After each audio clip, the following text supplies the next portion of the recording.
And I think most of us feel like the mom in the yellow, at least after having the first one. The first one is kind of a little bit more fun. You don't have much to worry about. But then those of us who have multiple kids, we remember we're taking care of kids, we're pregnant. So I like those two pictures of the two moms. But all moms, we're going to have this recovery period. So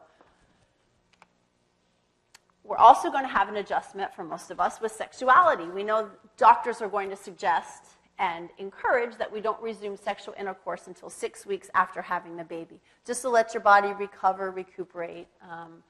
And then you're going to be working with moms, some that have vaginal births, some that had cesarean births, so that's going to be different pots of physical recovery items, things that have to happen differently for those moms that have given birth differently. And then there's going to be issues related to having sex after the baby.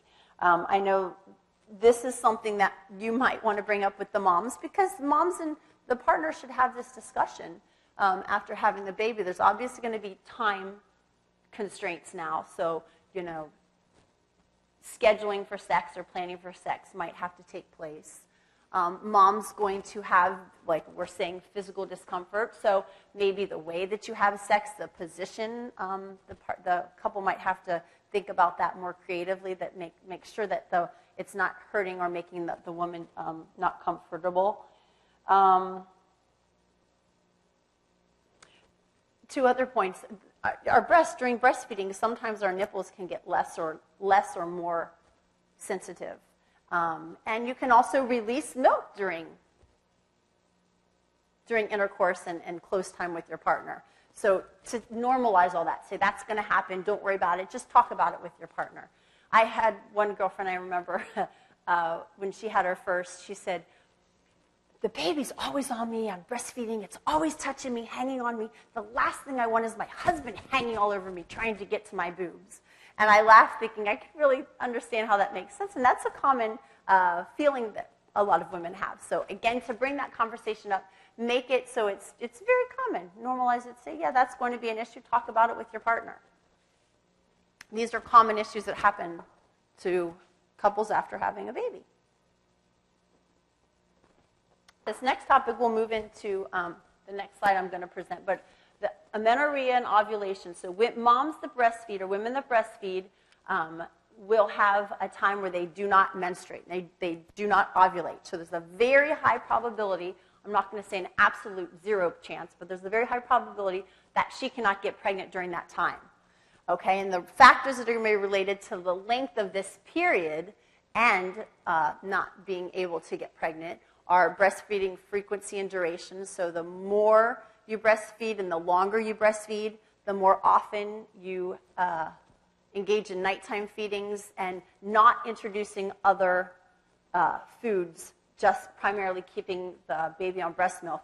All of those factors will prolong the period of amenorrhea for a woman. Okay? So that's information she should have, because I'm not sure where the couple will be thinking about where they are with having another baby or not. So if the couple is wanting to wait, this lactational amenorrhea method is something information they should have, where the longer the woman breastfeeds, the less likely it is that she is going to get pregnant during that period. Okay?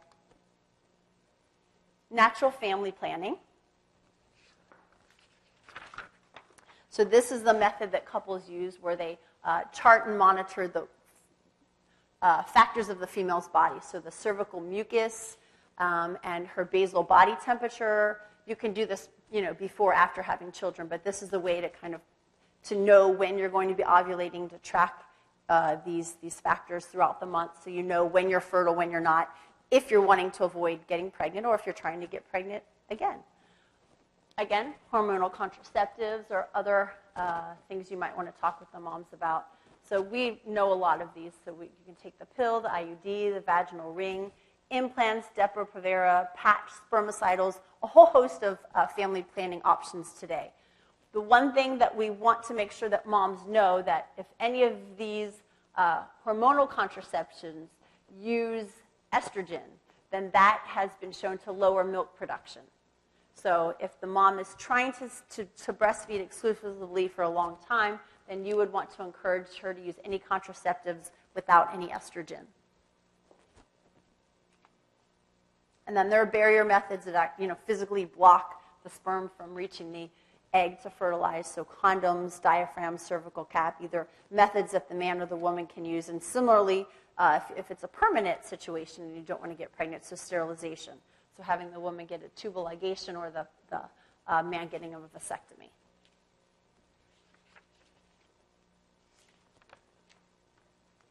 So good information that the moms should think about. I know when you have a baby and you're breastfeeding, you're in the whole mommy mode, the last thing you think about is that you could get pregnant again that quickly. But it is possible.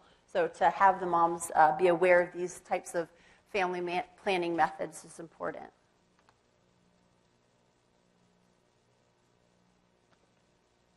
Okay, here's a good topic. This is cute. So sibling reactions, they're going to vary. It's going to be based on the child's age, the child's gender, the child's personality, the temperament. There's a whole host of reactions that a child can give when they find out that mom and dad are having another baby. So I wanted to show you this clip that's funny, but actually, has a lot of truth to it. A new member of the Today family is on the way. Savannah announcing yesterday she and her husband Mike are expecting baby number 2 in December. Are you pregnant?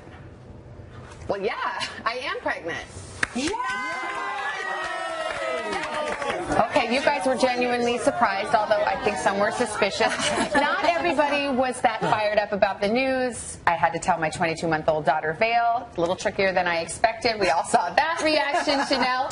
This happens a lot. A lot of people responded and said, oh, we had the same situation. Very true. Congratulations, by the way. So here's the deal. The reactions can range from tears of happiness to tears of fear. But psychologists say slow and steady wins the race when it comes to introducing a new child into the family. For a child, hearing they'll be getting a new baby sibling can be, well, exasperating. I'm pregnant. What were you thinking? Why you have to just get another baby? You just have 2. So why do you? This is exasperating. And sometimes there's just no sugarcoating it. I feel really flu inside. I really don't want to open mine. Grace, are you excited it's a boy? I'm not. It's extremely common for them to have mixed feelings. They don't really know what to expect at this age, and so anything new can cause distress in toddlers.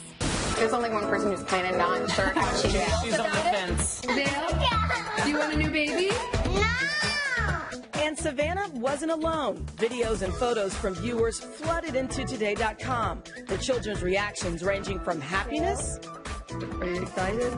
Yes, I am. To horror. I don't like babies slobbering my toys out. But siblings aren't all that bad. Psychologists say they can increase empathy, emotional intelligence, and camaraderie, which leads to healthier, happier, and more productive adults, if parents introduce them properly to their big brother or sister. On one hand, you want to help your child embrace their new role. Right? Let them know what a great big brother and big sister they're going to be. You can even give them their own baby, a stuffed animal or a doll that they can take care of. And then on the other hand, you want to embrace and really help them maintain their current role. So if you tend to read books at bedtime or snuggle together after a bath time, make sure you keep those routines too. One thing's for sure, most parents I've talked with say even if the relationship with a new sibling starts out a little rocky, it gets better. In fact, I remember the moment my oldest toddler really started to embrace his twin siblings. This is what happened. I threw them in the bathtub together once they could sit up, and he realized, wait a minute, I can actually play with you guys and have fun with them. And the rest was history. It gets better. Adorable. I have to say, in Vale's defense, she has no idea what is going on. She was just grumpy for some reason. I'm like, oh, let me get the video. Savannah, we use bribery a lot. Oh, yeah. Unborn baby gives baby here. Vale gets these gifts. We did it all from become baby That's a good sis. idea. Yeah, and that I like when new the baby baby. comes into the world, Vale's like, oh my gosh, you're Santa Claus. I love you. That's I love that. I know I'm getting a lot of good ideas from viewers. Yeah. They say we should refer to it as this baby is our baby. It's That's our true. family's baby. Right. My oldest is 15, and I think he's going to embrace his sister next year. It's a 15 years of pride. Exactly. Chanel, Congrats. Hello, Today fans. Thanks for checking out our YouTube channel. Subscribe by clicking that button down there and click on any of the videos over here to watch the latest interviews. That was cute. They give a lot of good advice, and I think the one thing to think about is when you think from the child's age and perspective of what they're going through, and the best thing you can do in age-appropriate ways, explain to them what's happening. And the video gave us some good ideas and some good examples that I've heard from moms and I use with my children. But preparing them, first, the second point should be first. It's common for the older sibling to show a range of reactions. So don't be upset if, like on the video, the child is screaming, crying, mad, angry. All of these things are going to be normal. It's going to be confusing for them. So some of the things that you can do, I use books, toys, dolls. Let them know that their participation is important, that they're a part of it. So, getting mommy ready to go to the hospital, explaining what's going to happen when I go, helping. I had my son help me, pack my bag and things I wanted to take, have him put some things in there so that when he was going to come visit for the first time, he would have a toy or book or something that was familiar to him. And letting them know that they're the big sibling, they're going to be the big brother, the big sister now. So any child really at any age is going to want to feel older, more responsible, independent. So letting them know that they get to do, they have a new role. They are still the role of being my child, but they get the new role of being a big baby, big sister or big brother to the baby. So that's exciting for them too. I brought in some personal examples of what I used. It's funny because we always say with the first child, you just have so much time. And, my mom said, I was the first in my family, so I had baby books and all these photos. And then the second child comes and they don't get as much done. And it's actually true. So I had my son Zane in May. So right after I had him, Father's Day comes in June. So I had plenty of time when he would sleep and I was off work to sit and do little things. So I did one of the, you guys have seen these, I did a photo book. So I had all these pictures of us, and it says the Giordano family begins. And I gave this to my husband for Father's Day, but I used this book a lot for when I was pregnant with my daughter to explain to Zane what happened when he came into our life. So I have all the pictures from my pregnancy, to having him in the hospital, to taking him home, to things he did when he was at home with mom and dad at first. So to show him the story that he had, I think he kind of understood it at that age. He was about 2. But just showing him he was in my belly, like sister's in my belly, and letting him understand the process through seeing him. And he got a kick out of seeing him as a baby. Still, when I show him this book today, he likes looking at it. So that was something I did. I didn't plan on using it as that way. It was just, planned for a Father's Day present for my husband, but I did use this book again for my daughter when she was born with my son. And then I think this book was on the film, or on the clip from the Today Show, I'm a Big Brother, so I ran out and bought this book because it's important. It talks about, the new baby arrived today, I'm a big brother, look what I can do, I can help, feed and do all these things. When I cuddle the baby, she laughs even harder. So to let, the sibling know that they have a special role, that their baby brother or sister really likes them and looks up to them. You can tell them all these things and they'll understand. And when baby sleeps, no noise, I quietly play with all my toys. I would open up this page because my son really liked this book. When I put my daughter down for naps and he wasn't listening to me about being quiet, I'd say, Zane, remember we read in the book, shh, when the babies sleep, I play with my toys. And I actually photocopied this and I put it around places in the house, so that I could remind him that what a good big brother does when the baby's sleeping, you're quiet. So it's cute. It's a really good resource for parents. And then the last one, similar to this one, is it's a book about Now I'm Big, and it talks about a little baby turning into a bigger child, and the whole book goes through things that they can do now that they're big, and then the part in the end, it says, now I have a new baby sister. So I found this in the store. I said, I've got to get this one. And it talks about, again, I can help her put on her booties and wash her face, read her stories now that I'm big. So, helping him feel like he's a big guy now that he has a little sister. The last thing I did that's kind of funny, what they said is you could get the child a doll. So I decided one day to tell my husband when I was pregnant, I said, I think I'm going to get, toward the end, I'm going to get Zane a doll so that he can understand, how it's going to be to hold the baby and take care of the baby. My husband's face was like, you're going to do what? I'm like, honey, it's going to be fine. So we had to search all over for a doll baby that wasn't pink. So we found a brown doll baby for my son that my husband finally was okay with. And I just, showed her to Zane, how to hold her, not poke her eyes, I showed him how mommy's going to feed her, I have pictures in the book of me breastfeeding Zane. I showed him that. So I showed him how I'm going to hold the baby and breastfeed her and things. And just so that he knows, so that when she comes, he knows that he can't be rough and tumble like he was, but he needs to be careful. And I had him carry her around for a little bit when he would. He lost interest after the real baby came home. But it was, I don't know how much of a change it made, but it at least made me feel like I was trying to do something to teach him ahead of time before the baby came of, what to expect when she was going to get there. So those are some examples that I use. I'll keep those right here.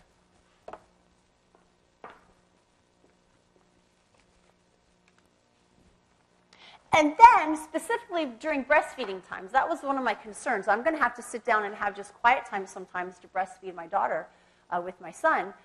I made that completely his time. So the minute I knew that I was going to get her ready to breastfeed, I would say, Zane, go pick out a book. We're going to read a book. And it was kind of a special time because it was really one of the only times, unless she was sleeping, that he had my full attention when she was awake. So she would breastfeed, and I would sit there and just focus all my attention on Zane and give him that time to get mom's attention. So play, read, talk with the siblings during feedings. That was good advice I got, and I used it, and I think it helped.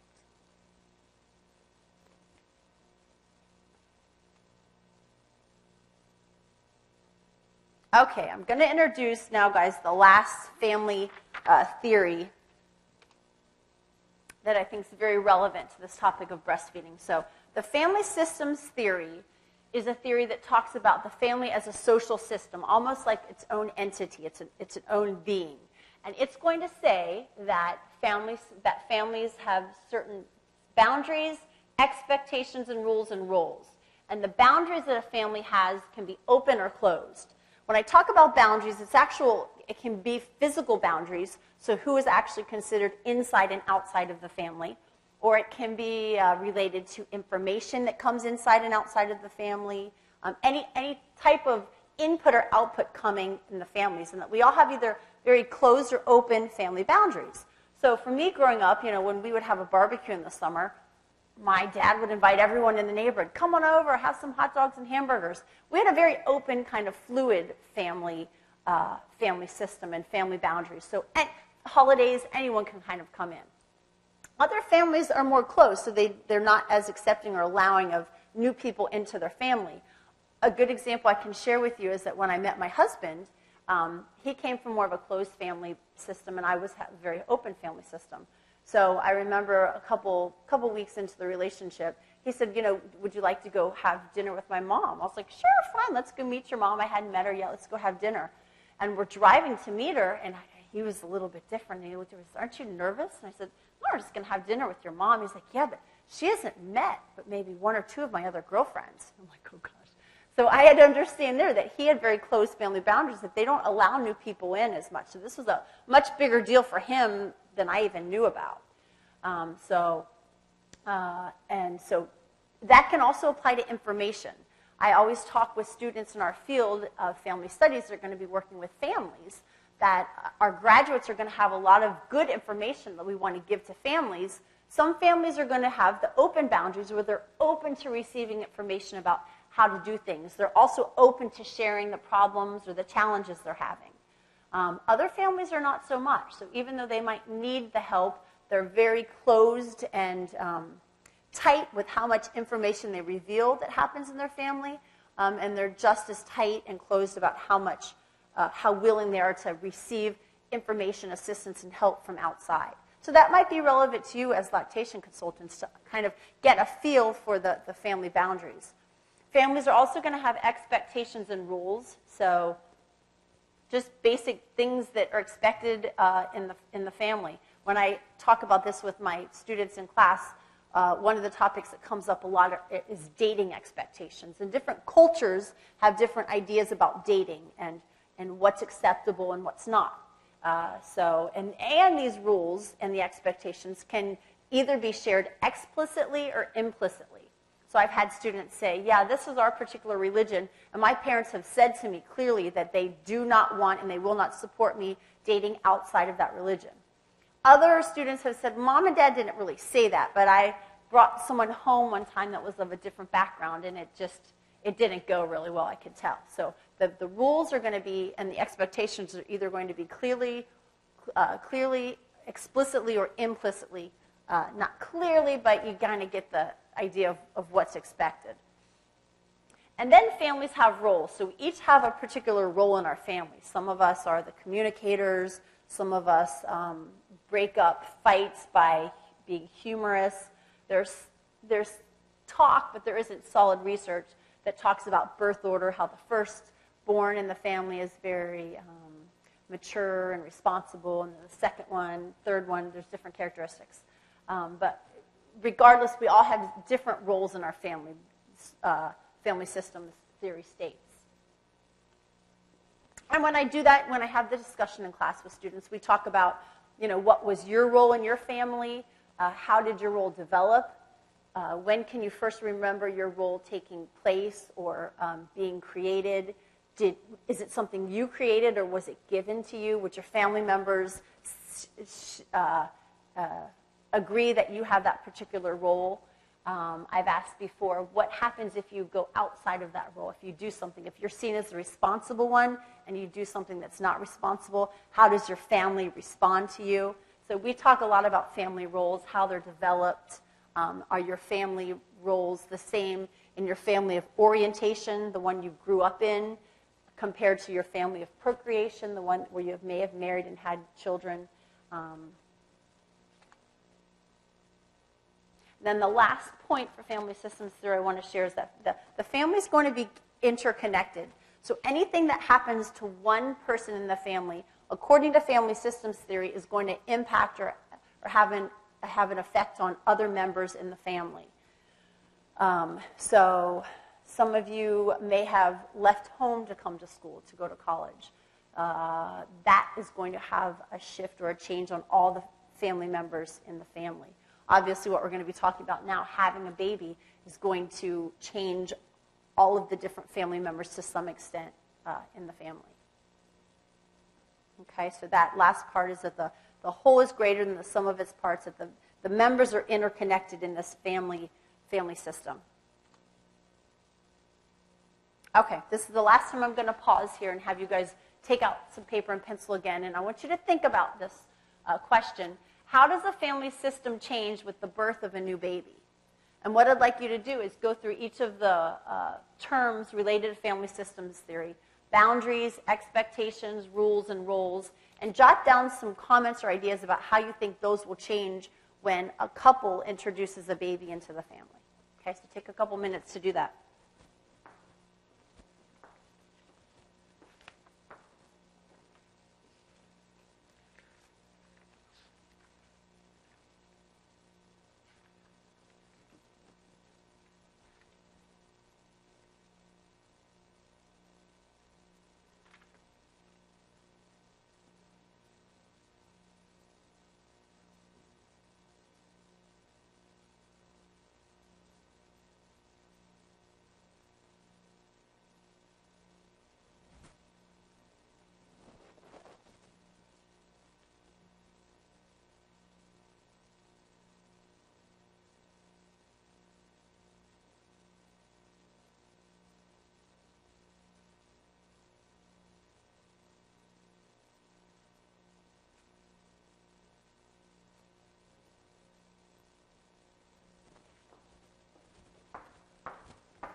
Okay.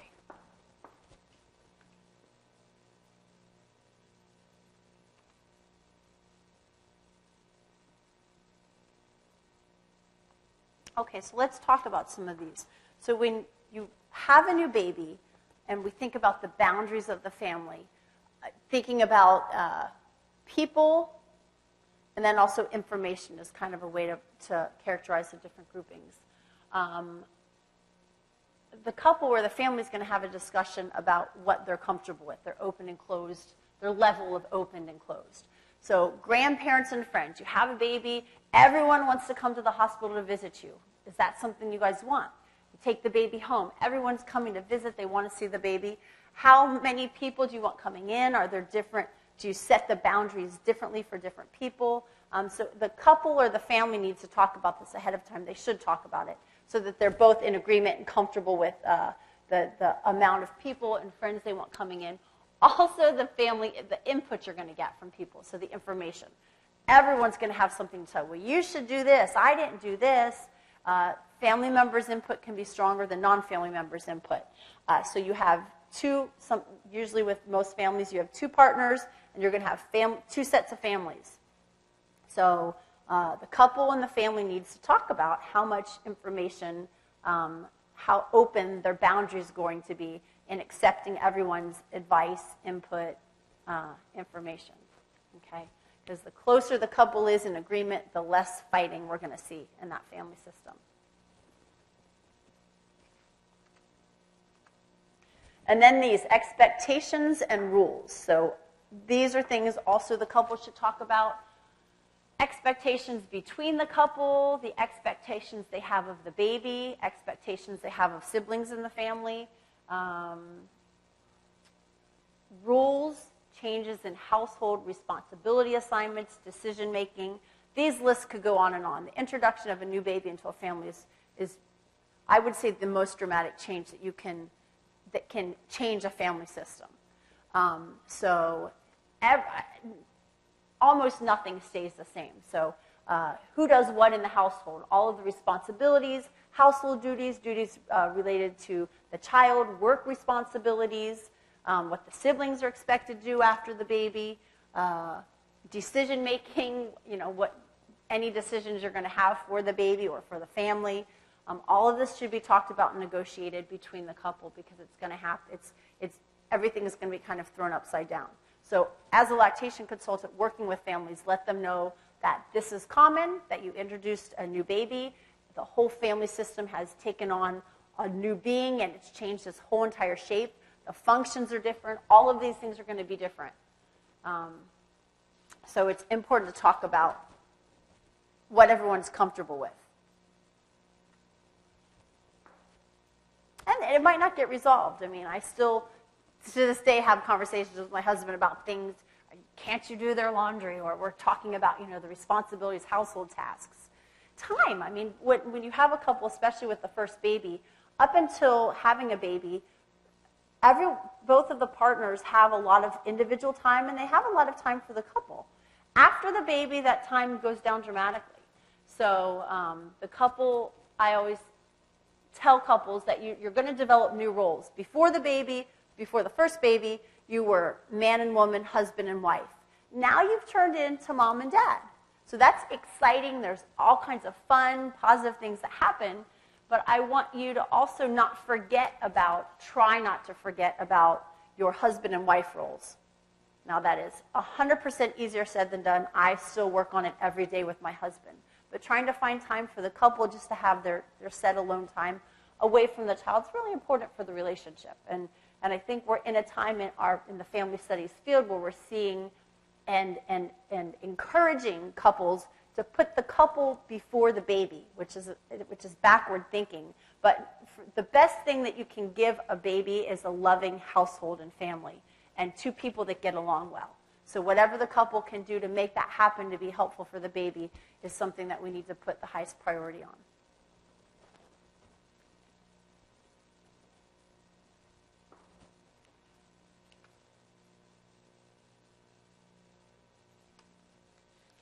Okay, I just want to mention a couple other points as we conclude here.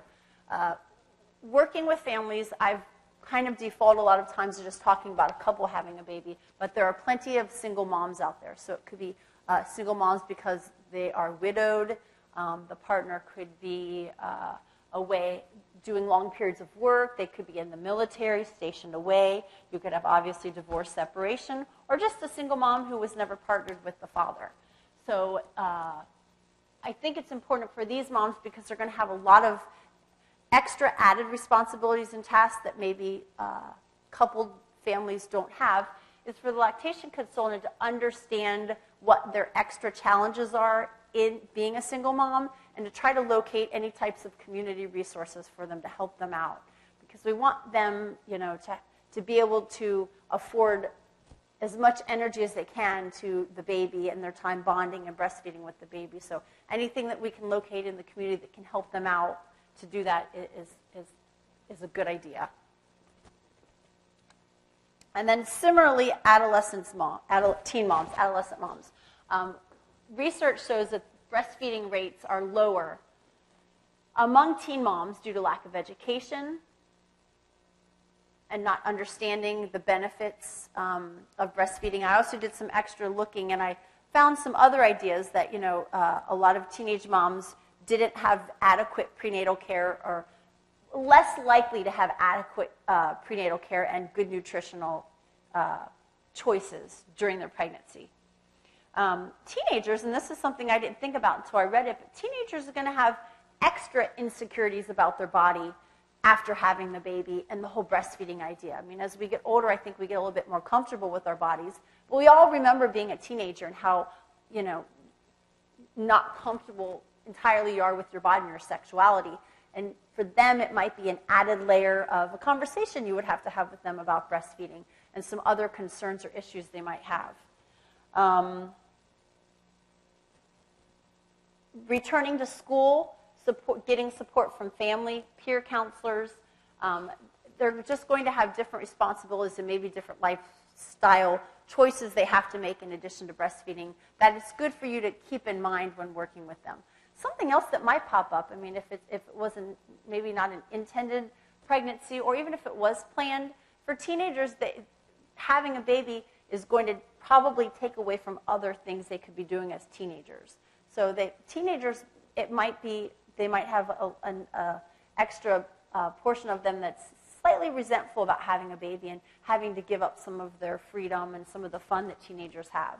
So again, normalize that and talk about the mom talk to the mom about that issue and see what you can do to help out with those feelings. So kind of the bottom line is be mindful of the mother's lifestyle. Know that going into working with the moms, the more information you can have about, as we started, supportive networks or not supportive networks or barriers or support systems related to breastfeeding, the more knowledge you have about their individual cases, I think the better off that you will be. So understand the mother's lifestyle, consider all of her issues and needs, things that you can do to talk with her and help her identify assistance to support her in breastfeeding.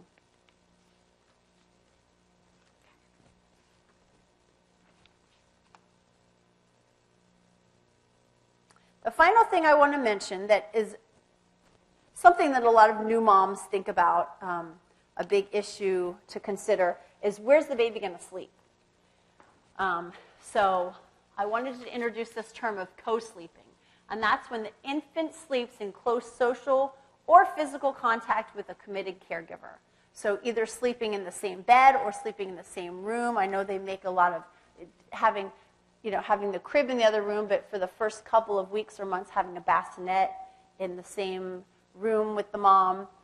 I forget what they're called, but they make these things that actually attach to the side of the bed so that the baby has a special spot next to mom, but she's still very close attached to mom. Okay? There's risks and benefits, and I'll move on to this further term of bed sharing so that we can talk about some of them. Bed sharing is actually sharing the same bed with the mom. So co-sleeping is in close proximity. Bed sharing is in the same bed. Okay? Here are some safe practices. So the baby, if a mom chooses to do that, the baby should be on a firm, flat surface, not a lot of bedding, not a lot of pillows or blankets or sheets. You want it safe because you want to minimize any chance at all of suffocation of the child. This is something that maybe not our parents did, because in our parents' generation, we were told to lay the baby on their tummy, but now we are advised to always lay the baby on their back when they go to sleep. We don't want parents using cigarettes, drugs, or alcohol for a variety of reasons. But we just want to make sure the parents making safe choices if they're choosing to sleep in the same bed with a child. Potential health benefits is mom's close contact with the baby, increased responsiveness and sensitivity to baby's cries. Baby's right in the room, so it's easy to hear. You're quick to respond. It makes mom a lot happier in a lot of ways, because we did this for a while, of not having to run into the other room if the baby cries, roll over, hold the baby, comfort the baby.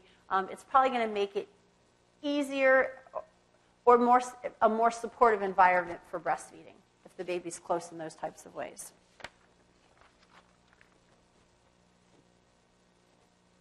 Okay? Folks, that's all I wanted to share with you today. We went through a lot of different topics, a lot of issues related to what happens with a couple, a family, moms and dads, when they have a baby. I introduced some family theories that are relevant to this idea of introducing the baby to the family, and how you guys can use it specifically when you're going to be working with families and moms choosing or not choosing to breastfeed, and the ways that you can help them make the best educated decision that's going to be best for their family, and offer your support for having them consider breastfeeding as a choice. So I enjoyed meeting with you guys and talking with you. Again, my name's Angie Giordano. Give you my information again. I'm a professor in family studies. I wish you guys all the best. If you have any other further questions about anything in the lecture, I'm sure you can contact the main instructor for the class, and they can have you get in contact with me. If you have any questions or need any further information about the family studies program, about our major or our minor, we also have a minor that we offer, please feel free to contact me. And stop by my office if you ever want to say hi in person. Okay, thank you.